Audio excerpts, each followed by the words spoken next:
पाप का बाप कौन। एक पंडित जी काशी से विद्या अध्ययन करके अपने गांव वापस आए। शादी की, पत्नी घर आ गई।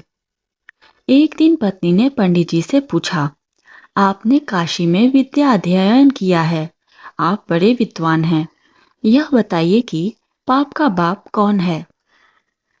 पंडित जी अपनी पोथी पत्रे पलटते रहे, पर पत्नी के प्रश्न का उत्तर नहीं दे सके। उन्हें बड़ी शर्मिंदगी महसूस हुई कि हमने इतनी विद्या ग्रहण की पर आज पत्नी के सामने लज्जित होना पड़ा। वे पुनः काशी विद्या अध्ययन के लिए चल दिए। मार्ग में वे एक घर के बाहर विश्राम के लिए रुक गए। वह घर एक वैश्या का था। वैश्या ने पंडित जी से पूछा, कहाँ जा रहे हैं महाराज।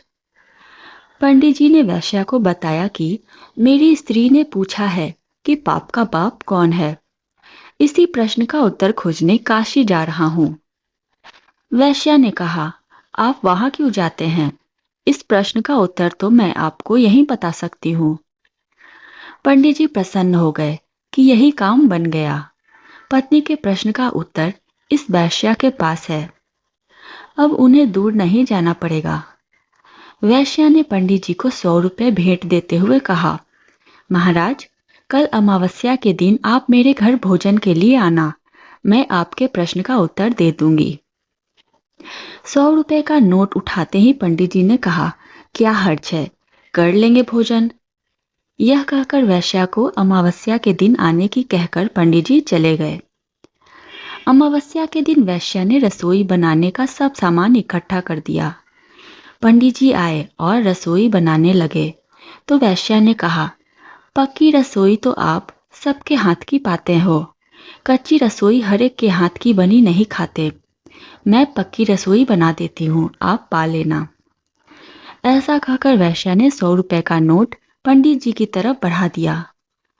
100 का नोट देखकर पंडित जी की आंखों में चमक आ गई। उन्होंने सोचा, पक्की रसोई हम दूसरों के हाथ की खा ही लेते हैं, तो यहाँ भी पक्की रसोई खाने में कोई हर्ज नहीं है। वैश्या ने पक्की रसोई बनाकर पंडित जी को खाना परोस दिया। तभी वैश्या ने एक और 100 का नोट पंडित जी के आगे रख दिया और हाथ जोड़कर विनती करते हुए बोली, महाराज, जब आप मेरे हाथ की बनी रसोई पा रहे हैं तो मैं अपने हाथ से आपको ग्रास दे दूं तो आपको कोई ऐतराज तो नहीं है, क्योंकि हाथ तो वही हैं जिन्होंने रसोई बनाई है। पंडित जी की आंखों के सामने 100 का करारा नोट नाच रहा था। वे बोले, सही कहा आपने, हाथ तो ये वही हैं। पंडित जी वैश्या के हाथ से भोजन का ग्रास लेने को तैयार हो गए। पंडित जी ने वैश्या के हाथ से ग्रास लेने के लिए जैसे ही मुंह खोला, वैश्या ने एक करारा थप्पड़ पंडित जी के गाल पर जड़ दिया और बोली, खबरदार, जो मेरे घर का अन्न खाया।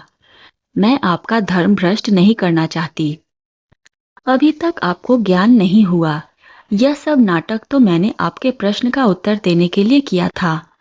जैसे जैसे मैं आपको 100 रुपए का नोट देती गई, आप लोभ में पड़ते गए और पाप करने के लिए तैयार हो गए। इससे यह साबित होता है कि पाप का बाप लोभ है।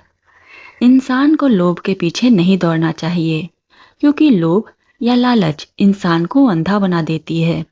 इससे इंसान पुण्य और पाप सब भूल जाता है। इस कहानी से सिद्ध होता है कि पाप का बाप लोभ, तृष्णा ही है। मनुष्य अधिक धन संग्रह के लोभ में पाप की कमाई करने से भी नहीं चूकता। इसलिए शास्त्रों में अधिक धन ग्रहण को विष या मद कहा गया है। पहले कनक का अर्थ धतूरा है, जिसे खाने से बुद्धि भ्रमित होती है, किंतु दूसरे कनक का अर्थ सोना, जिसे देखने से ही बुद्धि भ्रमित हो जाती है।